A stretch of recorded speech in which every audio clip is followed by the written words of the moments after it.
you don't know me, I'm Wayne Youngblood. I'm author, editor, writer, now a stamp dealer and many other things, a lifelong collector. I've been a student of postal counterfeits for more than 30 years. A huge amount of that concentrated in the last 6 or 7 years. Just is a very quick thing, and I'll speed through some of these slides. A fake is usually like added perforations, regummed, any number of different alterations performed on a genuine stamp. So anything like that. Now all of these in most cases are meant to defraud either collectors or postal services of revenue.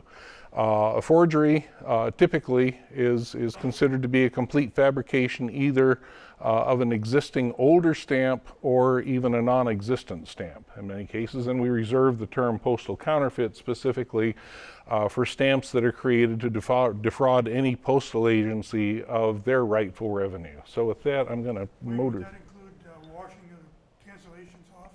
Washing cancellations off, that's kind of a gray area. That comes more in a way under faking now, because that can be done both to older stamps to make them appear mint, but on more recent ones that gets into the revenue protection area that Amanda's spoken about, and so that's kind of a gray area in between. But so it'd be both forging and verging on counterfeiting. But as Amanda said, washing of cancellations isn't so much of an issue anymore as it was, and that's the subject of a whole nother talk. But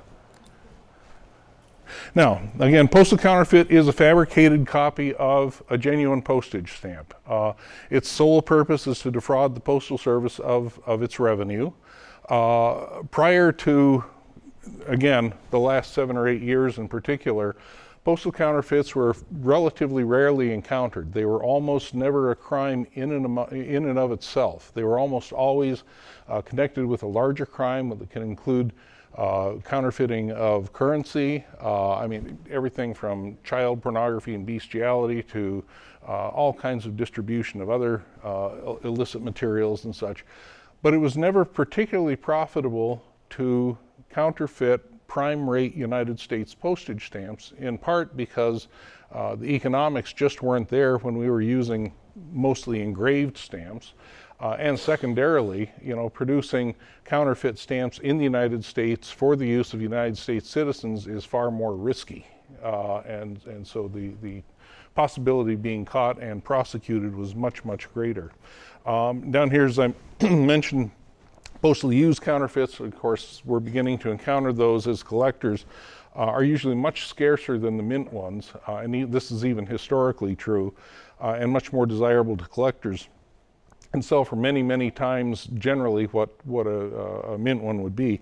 Several years ago, and JCJ is gone now, but the Scott Catalog started listing postal counterfeits, which John Hotchner and I and several others were thrilled to finally have in the catalog, but the volume of them became so great they had to pull the entire section out. They created the separate volume, and now it's back in for the historical ones.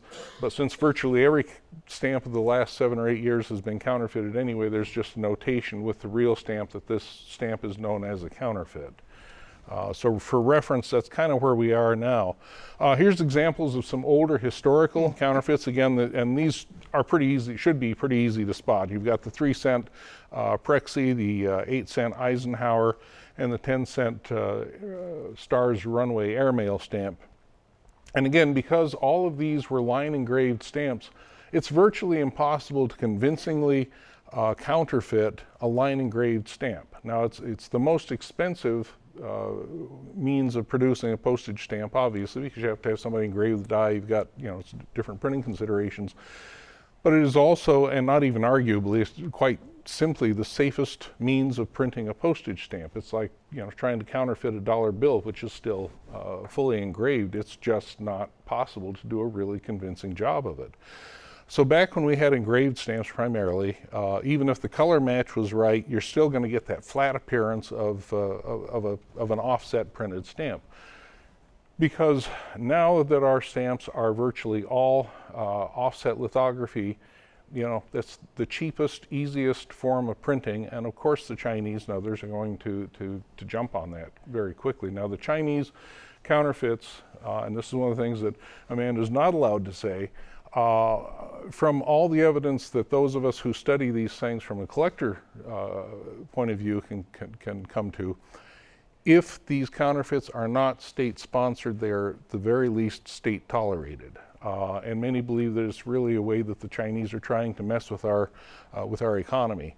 The last time, and again, Amanda probably doesn't have the numbers and probably couldn't tell us if she had them anyway. The last time I was able to get the Postal Service to commit to an official number of revenue loss for postal counterfeits was in 2018. And at that time, they told me it was more than $350 million per year. Now, since then, the counterfeiting problem, as she mentioned, has grown exponentially. So if one were to say that the USPS losses to postal counterfeits is well over $1 billion annually, I think that would be a conservative guess at this point. It's a huge problem and it continues to grow. And as she had on one of her slides, and I loved seeing that there because it's something that I use quite frequently, trying to crack down on the secondary sellers in the United States is very much like a game of whack-a-mole. You hit one here and 3 others pop up.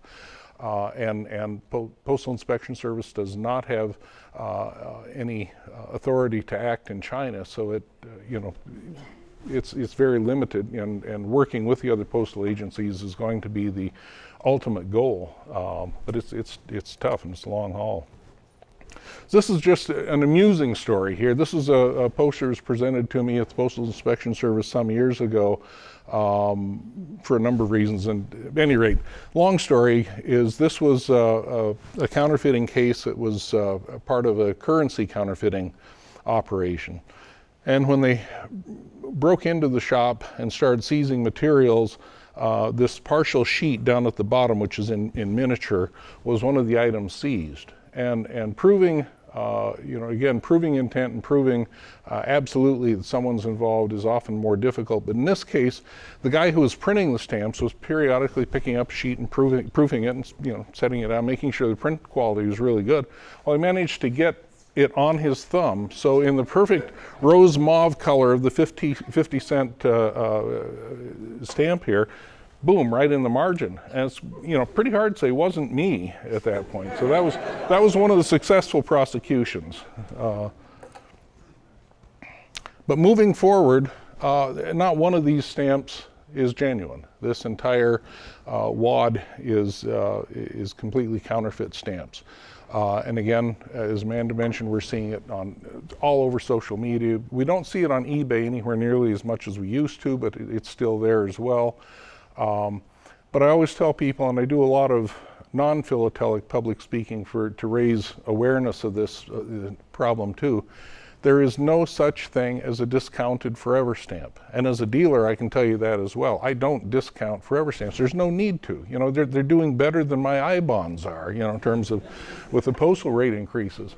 So if you're offered a significantly discounted forever stamp, it's either stolen or counterfeit, and 99.99% chance it's counterfeit.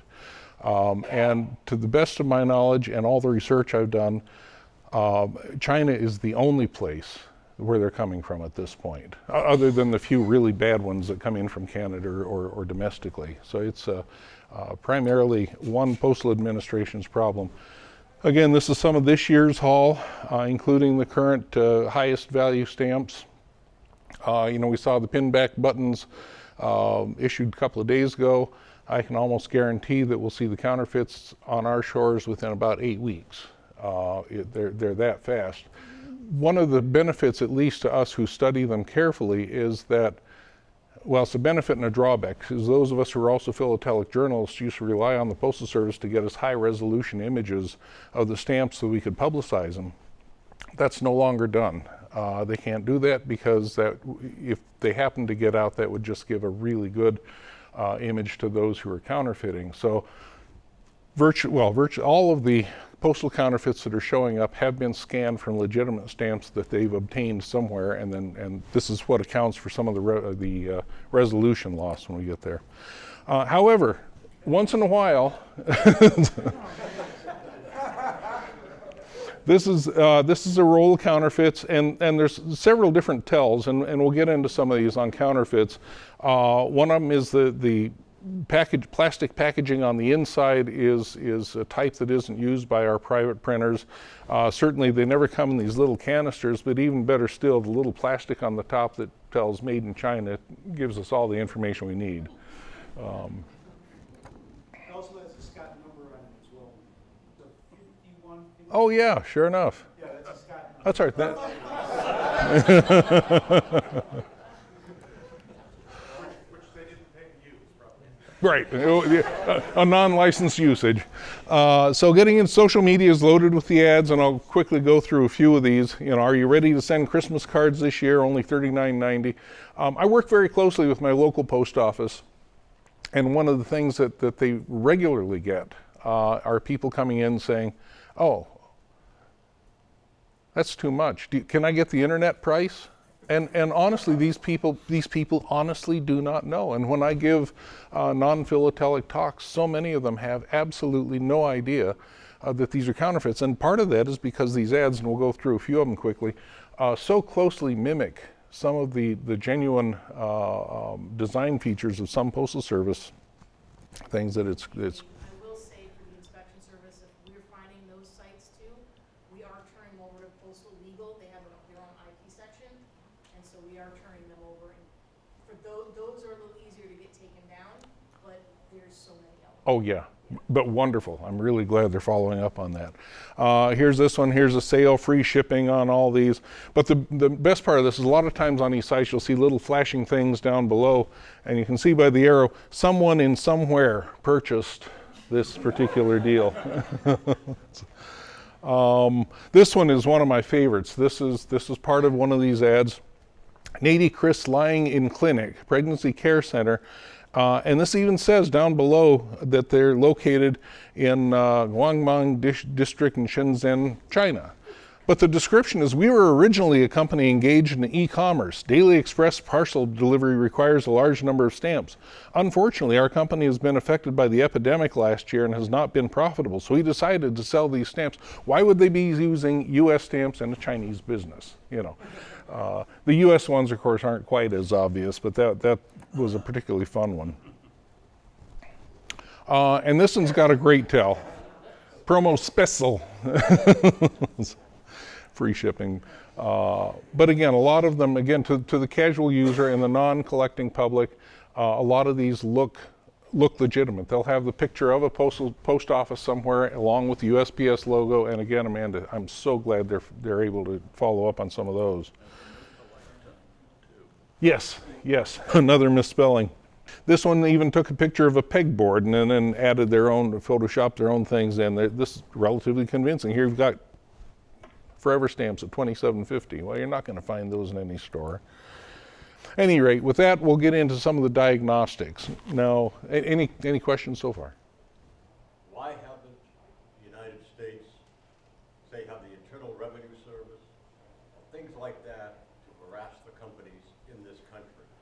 Well, one of the things that I very, very frequently bring up is the fact that the Postal Inspection Service is very limited in its number of agents at this point.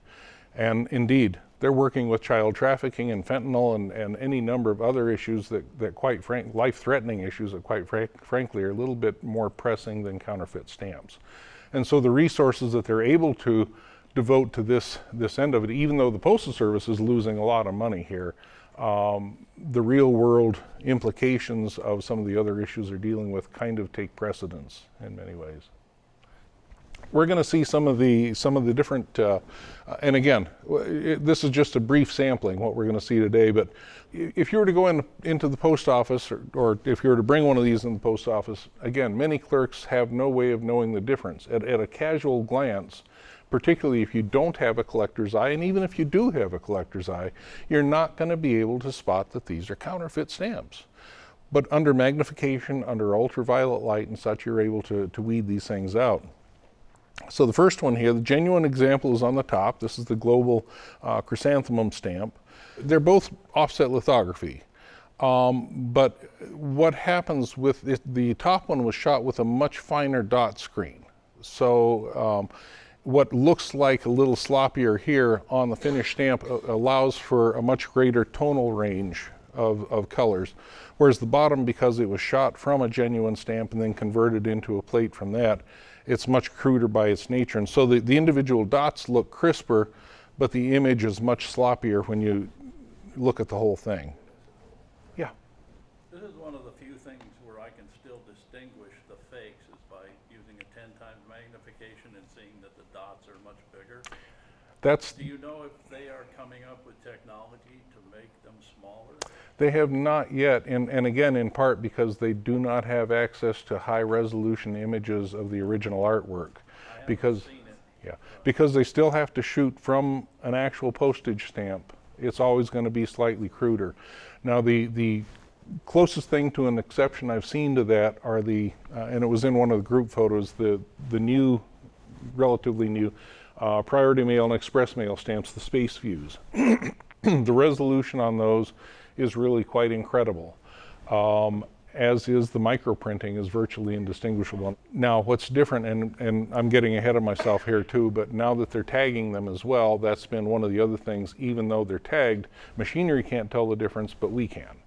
But again, it requires manual examination, and every issue varies a little bit. And just as in regular postage stamps, those of us who study counterfeits in great detail, there are a number of the counterfeits that there are two or three what we would call catalogable varieties. They have major differences one way or another and in some cases in the flag stamps we're up to what, 40 or 50 different types of varieties of these things. It's an incredibly complex area, and as someone else that I was visiting with likened it to the output of another postal agency, just collecting the counterfeits alone, and that's an apt analogy. Some of them are much easier spot than others. Again, the genuines on the left, the counterfeits on the right. This one's one of those rare ones that you can even pretty well spot, at 5 feet away without your glasses, but most of them are much better than that. Here's another Global Forever. And again, in this case, the genuine is on the bottom, and the enlargement, and the fake one is on the top. Now, the other thing that you're going to see with this that you typically won't see on the genuines, again, I think it was Doug's question. He was talking about the dot screen. The dot screen on the genuine is much finer. It allows a much more gradual tonal range, but because they're shooting from actual stamps and it's a cruder form of dot screen, you're going to get the rosette patterns here. If you look in the green, you can see little rosettes, and that's pretty much a telltale. Again, here's more the genuines at the left, counterfeits at the right. In this case, you can see, again, the much cruder printing, particularly on the ice caves, as well as the microprinting is kind of off. And up until 2022, we thought we're good with this because the Chinese don't know anything about phosphorescent tagging. Now, phosphorescent tagging was not invented primarily as a security device for printing. It was invented to sort the mail, initially domestic air mail from first class mail, and then later on just simply to trigger the automated facer canceling machines and such. But over the years, it's become a security device by default, and it was an absolute security device for United States stamps. Nobody else knew how to tag stamps until 2022. And you can see here the initial these are counterfeits on the right and genuine on the left, tagged and untagged. This is under shortwave. It takes shortwave ultraviolet light to see US tagging, and so that's where we are here. But in May of 2022, we saw our first tagged counterfeits come through. And so I created a cover for the event. The untagged one, the lower left corner, the untagged stamp is the first iteration of the counterfeit. The second iteration, which is again the first tagging of it, is the upper right, and the bottom one is the genuine. And what you see here is the tagging on the counterfeit is much brighter than the genuine stamp. And in most cases, and again, not all, but in most cases, the counterfeits are much more brightly tagged than the genuine stamp. And the paper they're printed on, if you turn it over on the back, is much more fluorescent. It'll glow a bright purplish white purplish under ultraviolet light. But also there you can see the other differences even between the two counterfeits in the blow-ups here.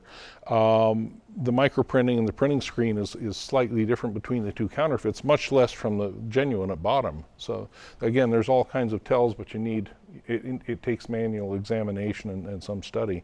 So in May of 2022 is the turning point for automated discovery of counterfeits. You know, they will no longer be triggered by face recancelers for the most part.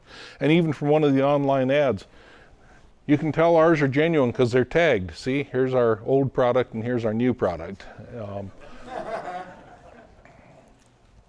Again, here's some more variations on a theme. There's several. This stamp has been counterfeited several times. We've got the new counterfeit at top. We've got the genuine one as a backdrop, the untagged counterfeit overlaying, and a small one of a secondary version of the counterfeit. And again, there's more varieties out there as well. This one's an easy one. Again, this is the 2022 Love Stamp. Unlike many others, even at that point, this one is much cruder. I mean, it doesn't, you can see even in the overall stamp image, it's not hard to tell the difference between these. But this is one of the lucky ones. Here's the Title IX that we were talking about, and the original version is on the left, and that was, I believe, printed by Gravure without going back and checking. And it's a very fine screen, and it's not, it's cells rather than a dot screen, and so they kind of bleed into each other. And again, that helps with the tonal range. And in theory, it would be a slightly more secure form of printing, but when compared with offset lithography, it's not. So in the blow up down at the bottom of her shower cap, you can see there is a dot screen on the red color, but both the blue and the yellow are solid area offset plates. So the general appearance, again, is very, very difficult. And again, in this particular case, I find the counterfeit better looking than the real one.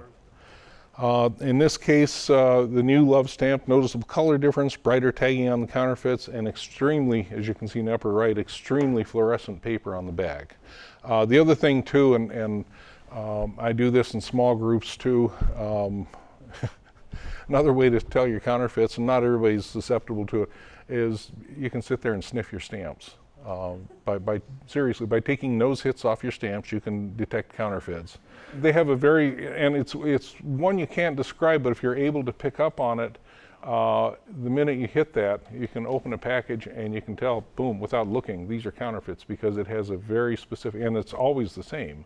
So the new Pillars of Creation and the Pillars of Creation stamp. This is the $9.85. This is a priority mail. The same thing is true with the $30 express mail stamp. Not only is the resolution very, very good on it, but as you can see where the arrow is, that's the microprinting on the counterfeit. It's crystal clear on this.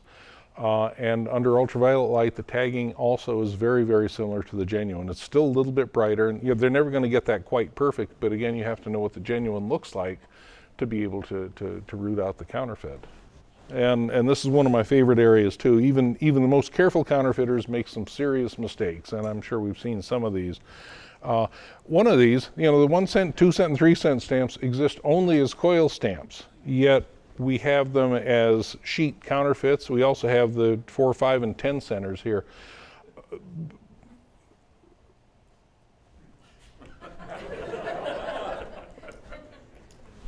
Why? Because the cost of these online is no different than forever stamps. So you're still going to pay $26 or $29 or whatever for 100 stamps. Can anyone here tell me how much it would cost to buy 100 5-cent genuine stamps? So to me, this just goes under stupid mistakes, and I think most of the sites have pulled them down, realizing of course they don't necessarily know our currency and know everything about that, but when I suddenly saw these low value stamps come up at $23 per 100, I'm thinking, It's a collectible. it is for us. and arguably these may end up being some of the scarcest of the counterfeits, because even the non-collecting public isn't going to spend Well, some of them might, but I'll have to remember that if I find it. one of my other favorites is the Buzz Lightyear counterfeit. And this is if you look, the counterfeit's clear over on the right side. I've got two panes superimposed over each other. The counterfeit's on the right, the genuine's on the left. Overall appearance is really quite good. But if you look at the lower right stamp, and this is where the blow-ups are, the counterfeits have the missing inscription of USA Forever. And I have not yet seen a counterfeit that is printed properly. Now, I did have someone here to tell me that they just recently saw, again, a reprint, a new printing of the Buzz Lightyear stamp, of which this now has been corrected. So there may be correctly printed Buzz Lightyears out there. I don't know yet, but that's a telltale. If you ever pick up a pane of stamps, again, if you're at a dealer's booth or something and they've got Forever stamps out, and you're worried about, because they are beginning to appear on the secondary market, and that's another full concern for us and worth discussing. But if you look at the lower right corner, if there's no Forever on it, you got the counterfeit. This is the famous missized 44-cent violets. The superimposed over the counterfeits is the genuine, and these are shot with each other, and you can see how much bigger the counterfeits are than the genuine stamp. You don't need tagging here. You don't need a magnifying glass. All you need is some half-hearted idea of what the genuine stamp looks like. These things are huge, and as far as I know, they're still being circulated out there too. But they're prettier for wedding announcements, right? But again, and this leads into one of the things where we're headed now. Why counterfeit a 44-cent stamp? It's not a Forever stamp. You're going to have to add extra postage to it to get it through the mail. But if you're paying $26 per 100 and you are sending out wedding instructions, throw 2 of them on. You're covered. And I think to some extent that's some of the goal with this, but we'll get to some others in a minute that are more puzzling. And indeed, weddings are big. It's a wedding. Did you know weddings are expensive? One of the big things, of course, is mailing out all the invitations with the RSVPs, and a lot of the most, aside from the flags, a lot of the more heavily counterfeited stamps have been love stamps and things like this that would fit that theme. And indeed, Greg has worked with the post office. I've worked with the post office, and we've caught large wedding mailings coming through where people apparently thought that the postage was too much, so they bought the cheaper stamps to get them all sent out. But now, and this is where this puzzles me more, they're actually moving into older stamps. So here you have the 2001 Statue of Liberty stamp and the Uncle Sam salute stamp. Both of these have been counterfeited and are widely circulated at this point. Again, why? It's other than the high value stamps, virtually everything is the same price, and basically it's like you're ordering off of a Chinese restaurant menu. Number 39, please, with extra sauce, and and so they're all basically the same price, and so I don't know if they're trying to work back towards collector market, or if they somehow think Statue of Liberty and Uncle Sam will sell, or what they're doing. Tasteful finish here. We'll deal with questions. One personal ad real quick. I write extensively on counterfeiting, both for the Philatelic press, but I also, and other things Philatelic, I have a site on Substack, which is a publishing platform. You can subscribe for free and see all kinds of articles there.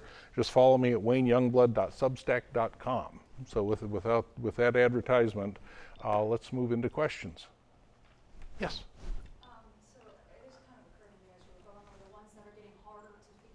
Mm-hmm. Dot matrix isn't as distinct. It seems to me, at least in your show here, that the ones that are less distinct are the ones that you can just digitally recreate the image yourself. They're those simplistic kind of square ones instead of... Oh, absolutely. You're right. The graphic ones, and I've been waiting for this to happen. I haven't really seen any good examples, but basically the quick graphic ones could be regenerated quite easily. And color matching becomes a simple matter at that point, and I think those would be very dangerous.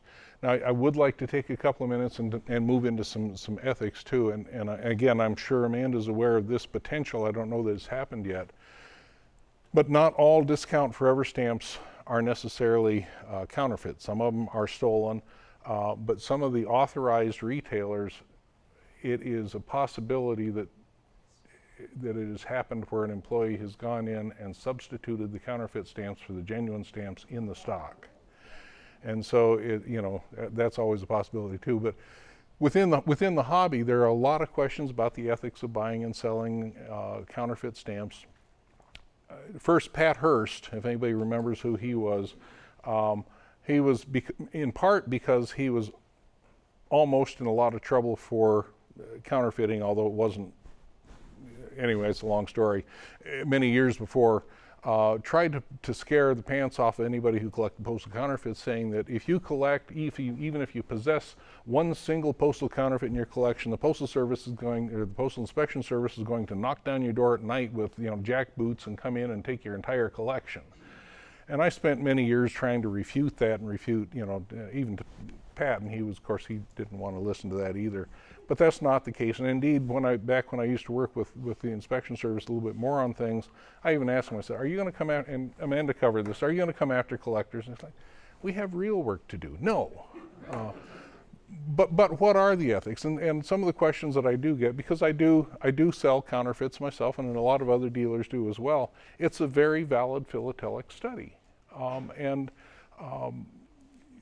The question was, well, what about money that you're spending on counterfeits or the dealers who are buying them? It's not even a drop in the bucket. While I don't like the idea that the hobby is supporting to some extent the counterfeiters in China, the total combined revenue brought by all collectors and dealers combined is minuscule compared to the fraud that's going on in general. So we're not contributors to the problem. If anything, we can become contributors to the solution by working with the Postal Inspection Service and trying to find other solutions around. Myself, when I sell them, and you mentioned this too, if I sell mint counterfeits, I will not sell them for less than face value, simply because I don't want them being used. If I do discount them, I have Postal Service ink and then one of the old double round daters, and those are defaced. They're canceled out, so they will not ever be used. And that's the only way those are ever sold at a discount, or at least through me. But otherwise, I don't really, we can have discussions, but I don't see a huge ethical dilemma in our part in the counterfeiting problem, because we're the students of it. We're not, there's nothing about us that's defrauding or supporting the criminals or doing anything else. We're actually trying to help.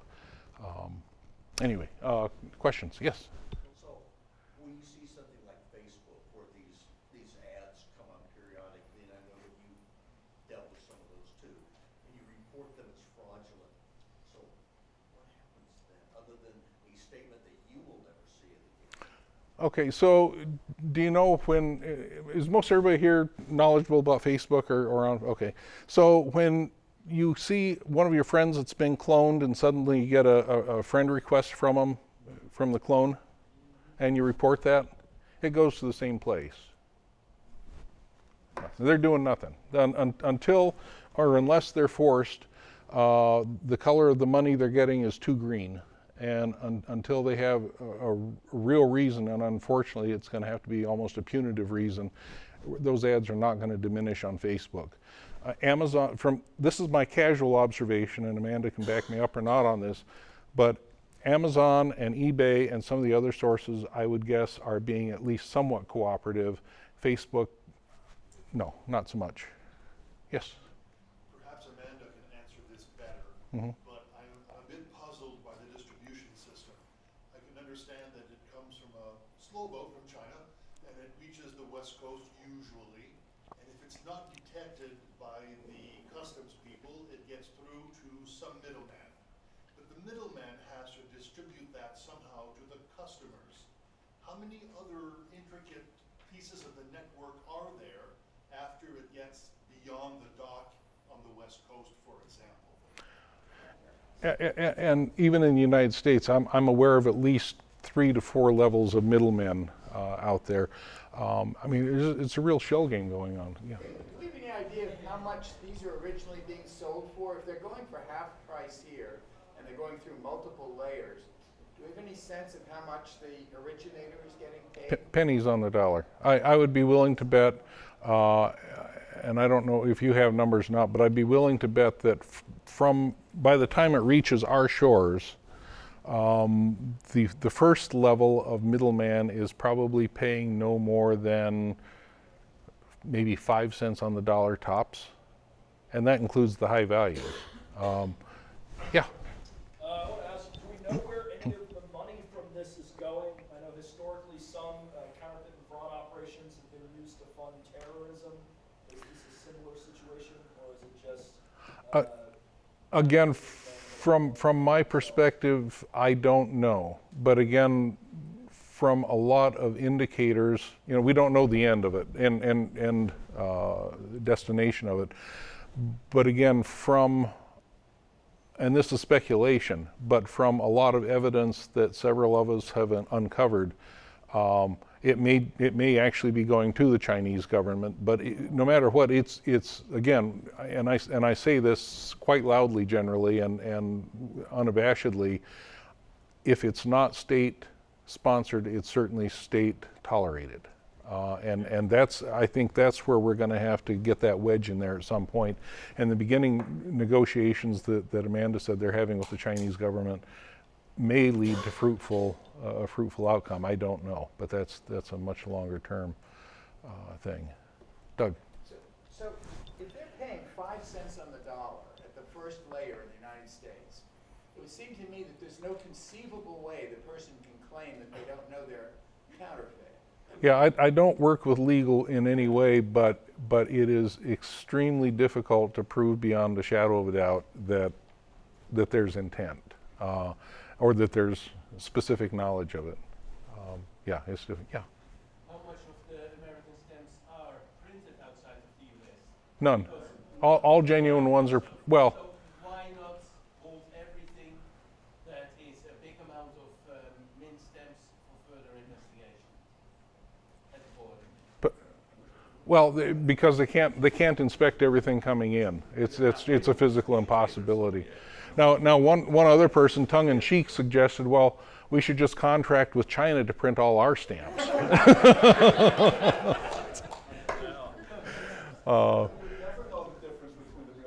Right. Exactly. Yeah. How soon do you think it will be before we will see a really great competitive exhibit on this at a big stamp show? That's a really good question. I mean, John has, yeah, but his is historical. Oh, it's historic. It's not dealing with the moderns. That's a really good question, Tom. I don't know, and I don't know of anyone who's even working on one yet. There's your project. It would be a really interesting exhibit, no doubt. But yes. Do you have any understanding as to how Great Britain's experiment of putting in barcodes and demonetizing? If you don't know, Great Britain was having a huge counterfeit problem as well, so they made the decision to go to stamps that are coded. They have the not QRC, but the coding on it, as well as the portrait, and demonetizing basically all the other stamps. There they are, the counterfeits. It didn't work, and so it's not a solution. But what the system they've gone to now is if Aunt Edna goes to the local bodega and buys some stamps and they happen to be counterfeit, and she sends you your birthday card, and it has a counterfeit stamp on it, and the post office department, Royal Post, happens to catch it, they're going to slap a label on it and they're going to charge you £5 to receive it. And you can bet that if people suddenly have to pay a £5 penalty or whatever, or here, $10 or whatever we're going to do, to receive a piece of mail with a counterfeit stamp on it, you're going to tell Aunt Edna, stop it. And if it gets reported, then there may be a way of working up the line a little ways. Not to mention, man, these are fantastic bits of postal history. I'm still looking for one, but again, to me, it's a much better deterrent than threatening to destroy mail. And again, you know, Amanda tried to make it clear, I hope, that they're not going after Aunt Edna, and they're really going after the big people. But the concern is there that someday that this could come about when they just destroy our mail willy-nilly, and there are legal issues involved with that. That's another discussion. Scott. Do you have any information about more technological measures like microchips or something like that in stamps, or is that still just too far out there? It's pretty far out there, and again, there are very few forms of security devices invented at this point that aren't off the shelf at some price. And so it almost, again, with the exception of going back to line engraved stamps, which most of us would love to see, I don't see any effective security printing device that's good. There's no silver bullet on this one. Yes? My concern is we all buy old collections, and you know, another 10 years or even sooner, you buy a collection. And how much time, I know, and you and I have talked about this, not everybody checks tagging and look at, you know, like some of us do, dealers and collectors. You know, so when dealers and collectors don't check the tagging currently to see if there's an untagged error, they're not spending that time because they don't have the time.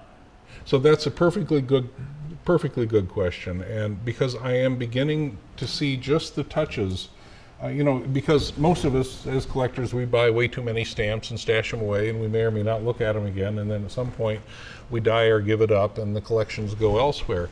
I am just beginning to see a few counterfeits show up in postage collections coming in, and the original purchasers no doubt had no idea what they were purchasing at the time. Will dealers look at them? Well, it depends, first of all, on how ethical they are and how much time they want to spend with it. I know at least 2 or 3 dealers who, for all practical purposes, given up buying forever stamps in postage lots because they don't have the time or the energy to deal with it.